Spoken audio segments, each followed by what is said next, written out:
la représentante du maire ce soir, Madame Valentine Zuber, présidente du Conseil scientifique des entretiens de Serres, Mesdames, Messieurs, chers amis. J'ai le grand plaisir d'ouvrir cette année cette 18e édition de nos entretiens et je suis d'autant plus heureux de le faire qu'il n'était pas gagné d'avance que cette édition puisse avoir lieu. Les fidèles de nos entretiens se souviennent qu'en clôture de notre dernière édition, j'avais exprimé mon inquiétude quant à l'avenir de nos entretiens en raison des restrictions budgétaires qui nous ont été opposées. Aucune manne céleste n'est malheureusement venue entre-temps répandre ses richesses, au contraire, puisque nous avons eu à déplorer une nouvelle défection, celle du conseil départemental.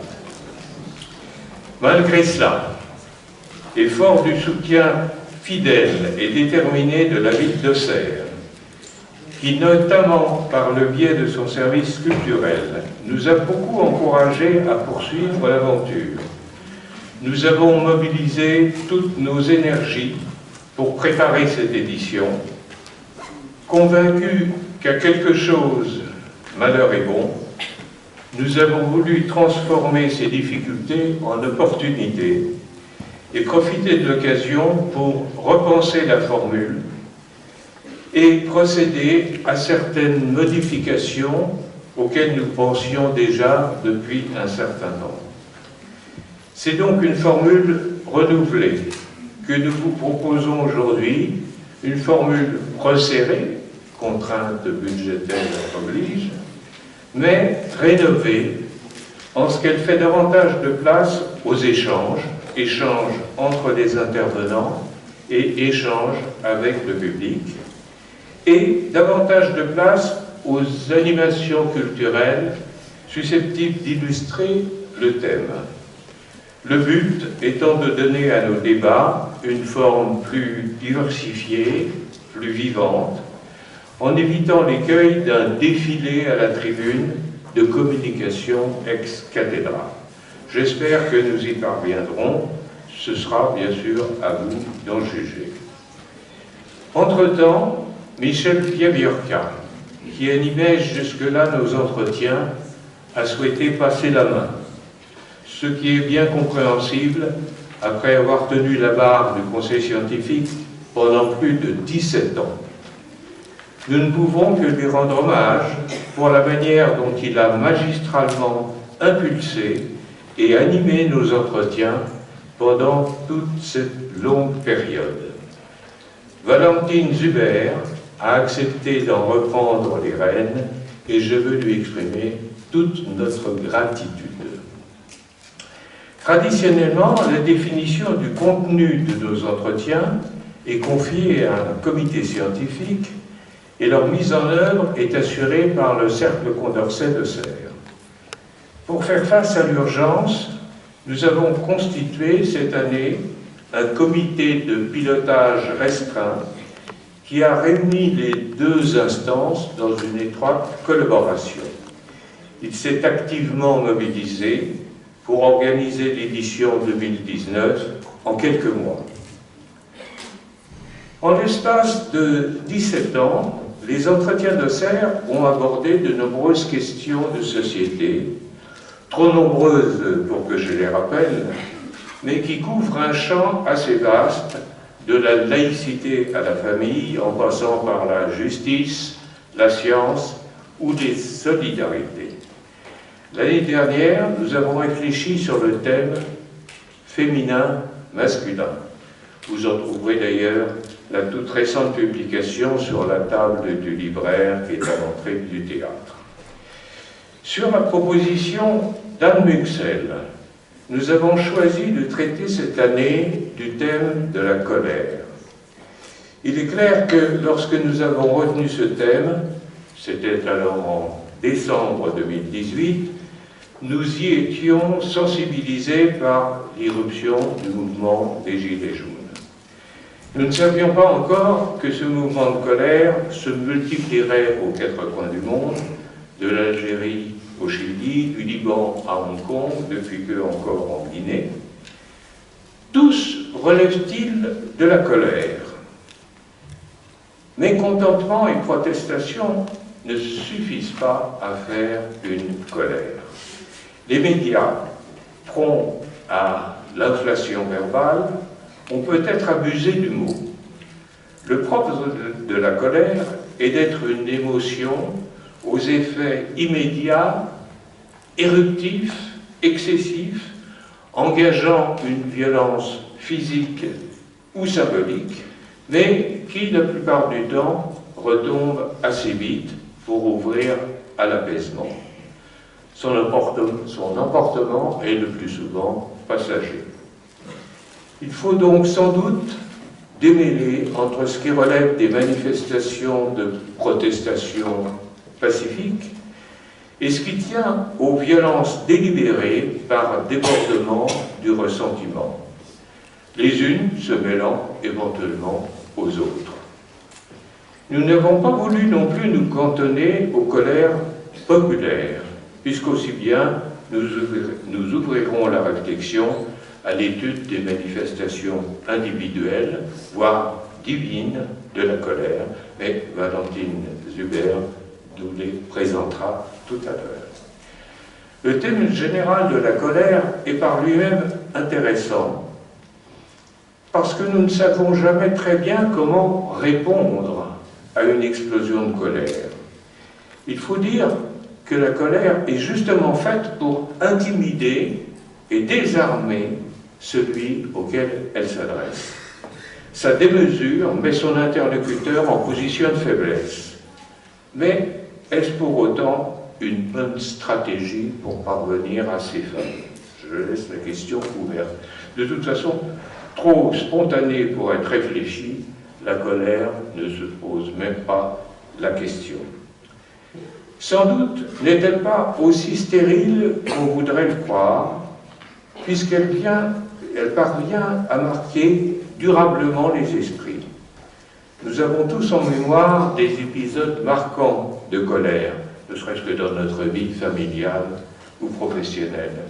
Et leurs traces durables témoignent au moins de ceci qu'il s'y jouait quelque chose d'important.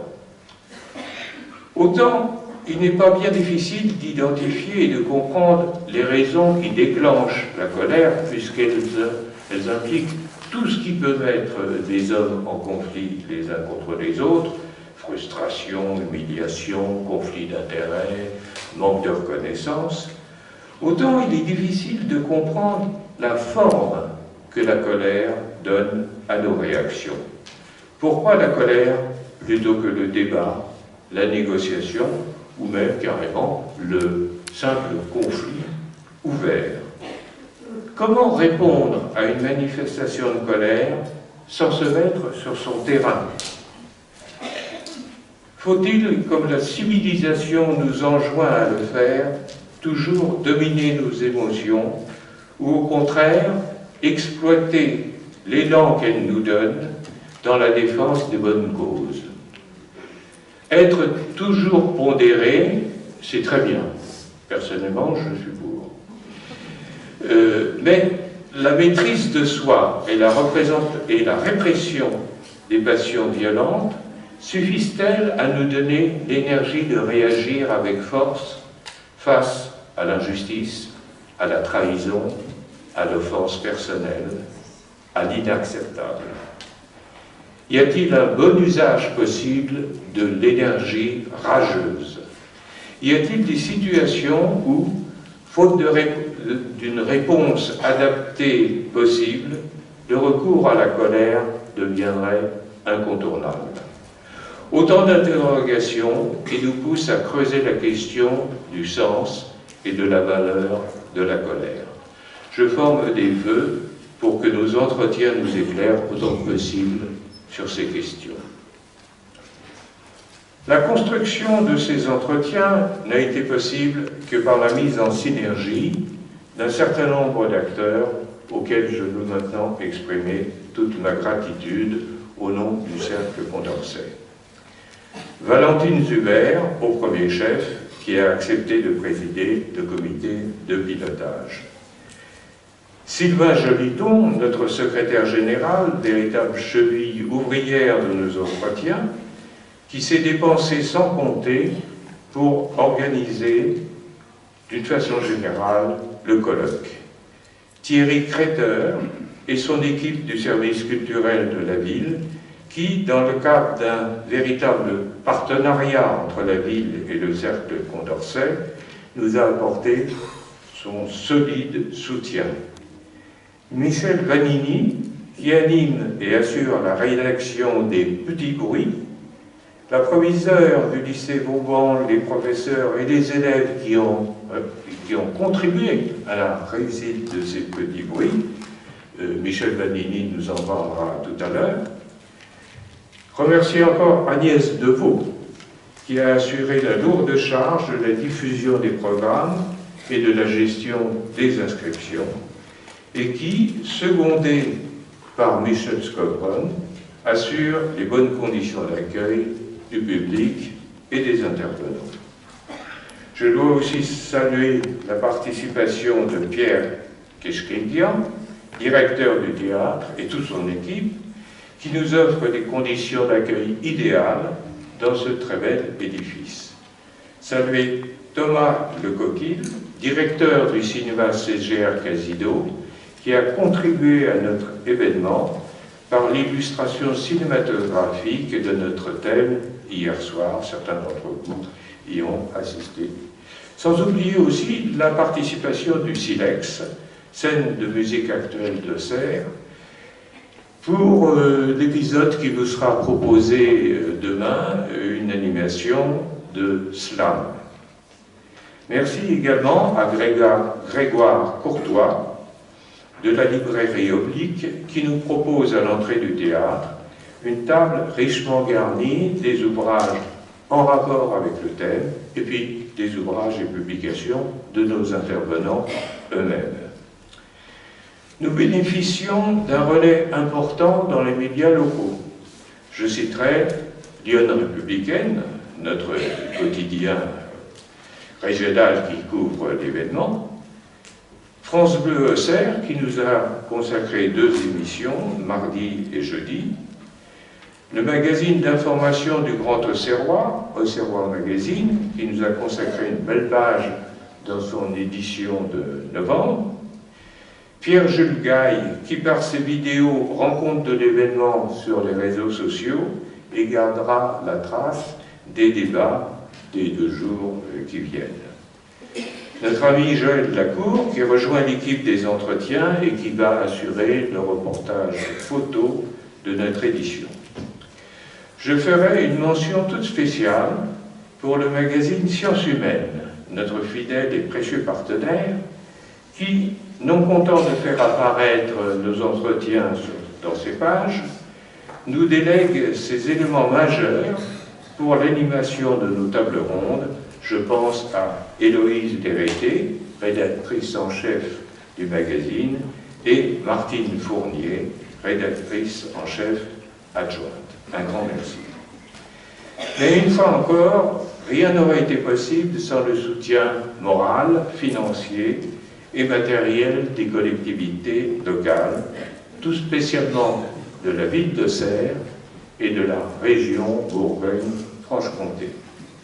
C'est pourquoi je tiens à exprimer mes plus vifs remerciements à M. Guy Ferrez, maire d'Auxerre, qui n'a pas pu se libérer aujourd'hui, mais qui s'est fait bien représenter, et mes remerciements à Mme Marie-Guide Dufay, présidente du Conseil régional, pour la confiance qu'il nous témoigne en soutenant cet événement culturel marquant. Est-il besoin que toute notre gratitude s'adresse de façon privilégiée à tous les intervenants et modérateurs qui ont répondu à notre invitation et qui ont accepté de faire vivre cette nouvelle édition en nous faisant profiter de leurs compétences et de leur lumière, qui sont bien sûr au cœur de l'événement.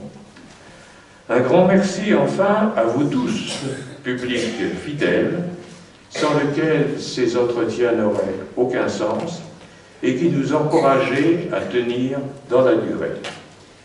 Je dois pour finir vous signaler 2 légères modifications par rapport au programme édité sur les plaquettes qui vous ont été remises au moment de l'inscription.